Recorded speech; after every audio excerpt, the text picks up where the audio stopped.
Bonjour, alors dans cette vidéo, on va simplement présenter la suite sur le premier paragraphe, donc l'exemple que vous avez dans la leçon à la fin de la page 1 sur 2, où on vous propose des statistiques sur la sécurité routière avec des piétons et des personnes âgées de plus de 65 ans. Donc là, on va simplement refaire la lecture de l'énoncé en probabilité. La seule difficulté, ça va vraiment être la lecture d'énoncé.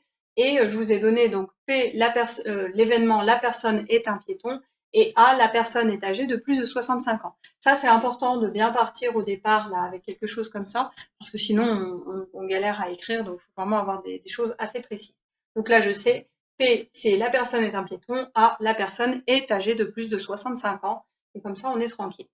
Alors, on me demande, d'après la sécurité, enfin, on pose, d'après la sécurité routière en France, 12% des victimes de la route concernent des piétons. Donc là, ici, le premier chiffre que vous avez, c'est 12%.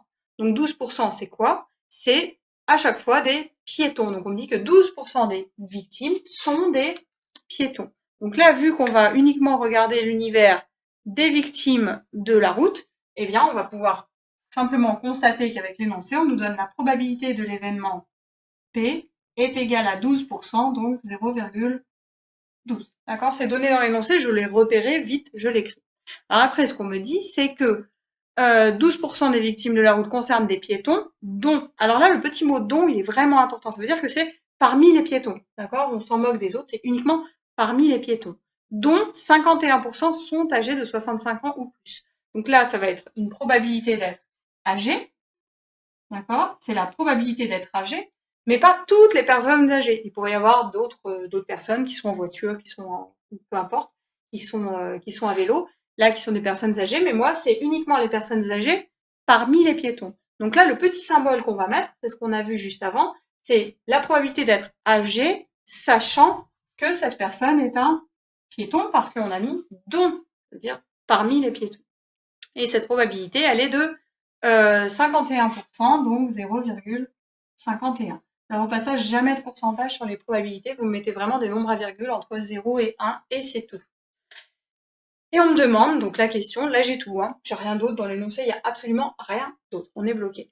Quelle est la probabilité qu'une personne décédée par accident sur une route en France soit un piéton âgé de 65 ans ou plus? Donc là, on ne me dit pas que je suis parmi les personnes âgées ou que je suis parmi les piétons, on me dit sur la totalité, quelle est la probabilité que ce soit une personne âgée et qu'en plus ça soit un piéton. Donc finalement, là on me demande de calculer la probabilité d'avoir un piéton et là ça va être le petit symbole intersection, d'accord, le et qu'en plus ce soit une personne âgée de plus de 65 ans.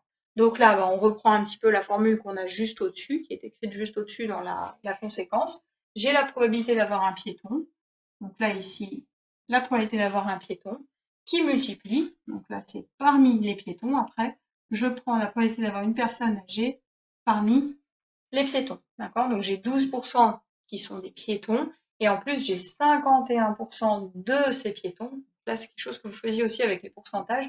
Quand on fait 51% des piétons, on multiplie. Hop, on tape ça sur sa calculatrice pour voir un petit peu ce que ça donne. Simplement 0,12 qui multiplie 0,51 et on obtient 0,0612.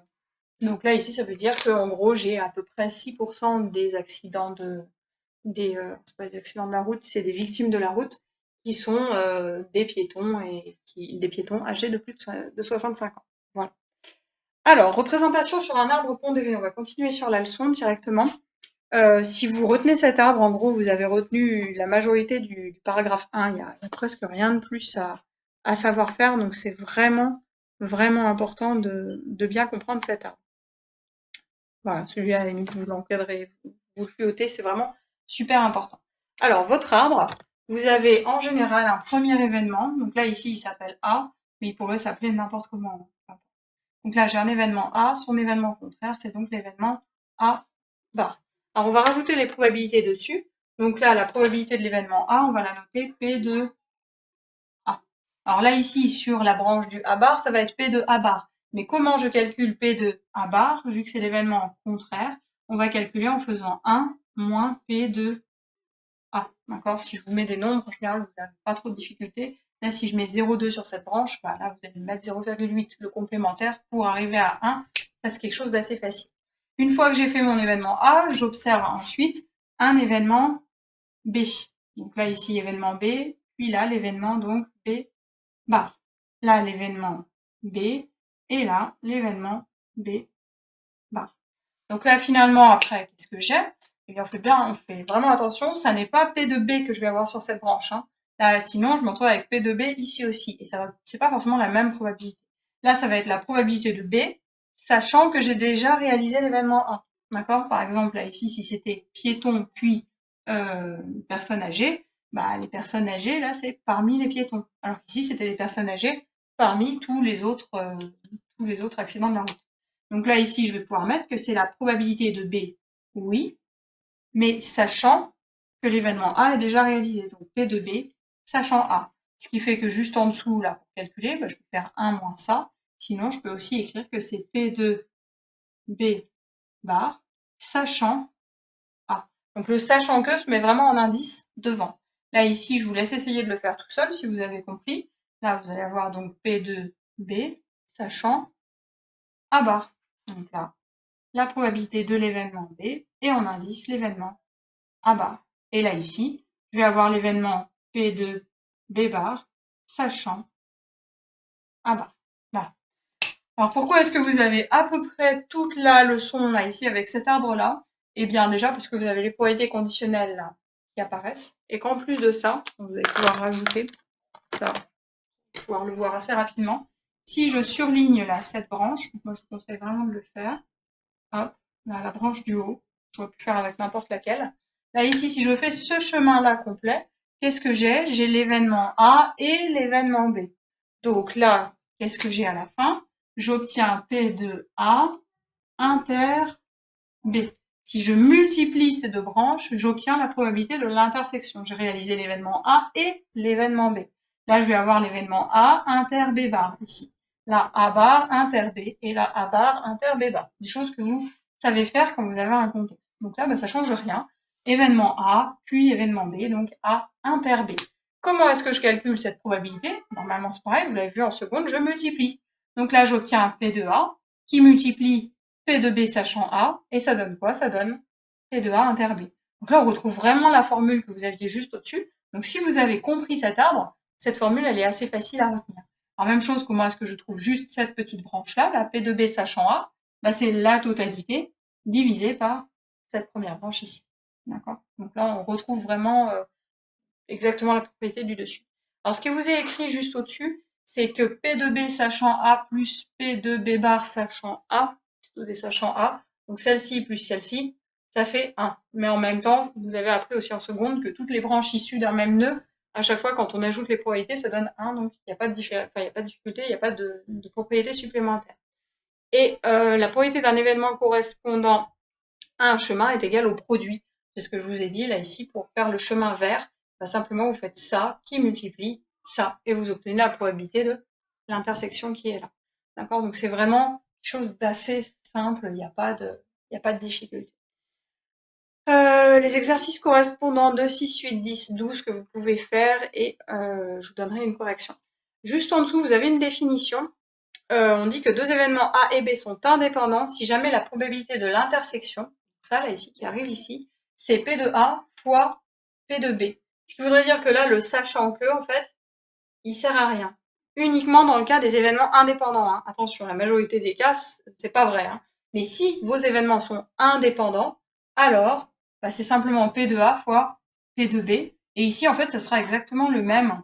Hop, ce sera le même P de B. En fait, qu'on ait réalisé A ou pas, ça sera la même probabilité pour l'événement B. Donc à ce moment-là, bah, on s'en moque d'avoir réalisé l'événement A avant. On va dire que les événements sont indépendants. Alors un exemple qui marche assez bien d'événements indépendants, si vous voulez un exemple concret, je vais jouer à deux jeux successivement. Je vais lancer une pièce de pile ou face, ici, pile, face, et ensuite je vais lancer un dé à 6 faces. J'obtiens 6 ou j'obtiens pas 6. Là, normalement, peu importe que j'ai obtenu pile ou face, la probabilité d'obtenir 6, elle est de 1 chance sur 6. Ici aussi. D'accord? On appelle ça des événements indépendants. Ça ne dépend pas du résultat que j'ai obtenu juste avant. Donc ça, après, il faut faire plusieurs exercices pour voir un petit peu dans quel cas on a des événements indépendants. Alors là, cas particulier, donc sur ces événements indépendants, qu'est-ce qu'on peut dire?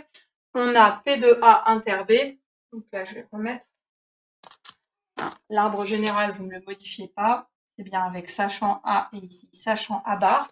Donc là c'est juste en dessous, hein. Vous savez que vous avez P de A inter B qui est normalement égal à P de A qui multiplie P de B sachant A. D'après notre arbre, cette formule est toujours valable, toujours. Mais si A et B sont indépendants, et ben alors ça veut dire que là, c'est aussi égal à P de A fois P de B. Donc là, ici, ça veut dire que A et B sont indépendants si et seulement si quoi? Ben, si et seulement si j'ai P de B qui est égal à P de B sachant A. Finalement, ici que j'ai P de B ou que j'ai P de B sachant A, c'est la même chose, parce que s'ils sont indépendants, c'est P de A fois P de B ici. Donc là, ça voudrait dire que cette chose-là est égale à P de B. Même chose, vous avez quelques petits exercices qui correspondent à faire.